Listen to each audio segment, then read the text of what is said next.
नमस्कार. तुम्ही कधी खजुराचे दिवे केलेत का? तर 75 दिव्यांची ऑर्डर आल्यावर मी हे कसे दिवे केले ते तुम्हाला दाखवणार आहे.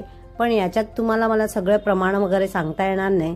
त्यासाठी जो मी मोठा व्हिडिओ केलाय, जो रिलेटेड व्हिडिओमध्ये आहे, तो अगदी शेवटपर्यंत बघा. त्यात 75 दिव्यांसाठी किती खजूर वापरता येईल, किती काजू लागेल, किती बदाम लागेल, किती दूध पावडर लागेल, हे सर्व काही मी माहिती त्यात दिलेली आहे. इथे मी तुपावर खजूर भाजून घेतलाय आणि तो थंड व्हायला आता काढून घ्यायचा आहे आणि त्याचे दिवे वळून घ्यायचे.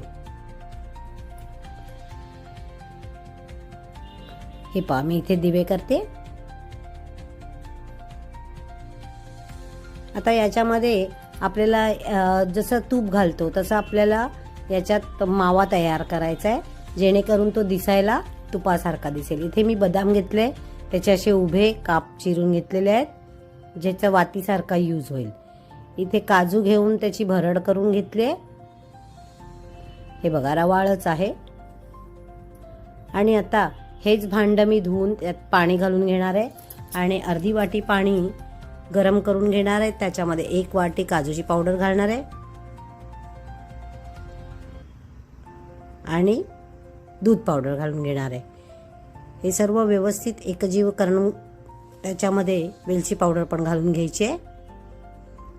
वेलची पावडरने स्वाद चांगला येतो. आणि हे सर्व पुन्हा एकदा व्यवस्थित सगळं एकजीव करून घेणार आहे. थोडीशी मी पावडर अजून ॲड केली, कारण थोडं उलसर वाटत होतं. आपल्याला साधारण घट्ट तूप असतं त्या टाईप करायचं आहे. इथे आता मी हे थंड करून घेणार आहे. सर्व एका भांड्यात काढून लवकर आपण काढून घ्यायचं, नाहीतर खाली लागण्याची शक्यता असते, कारण दूध पावडर आहे. इथे आता मी छोटे छोटे गोळे करून हे सर्व दिव्यांमध्ये घालून घेते आणि त्यावर जे आपण बदामाचे काप केले ते लावून घ्यायचे. अशा प्रकारे आपले 75 दिवे इथे तयार झालेले आहेत. तुम्हाला कसे वाटले सांगायला विसरू नका. लाईक, शेअर, सबस्क्राईब नक्की करा.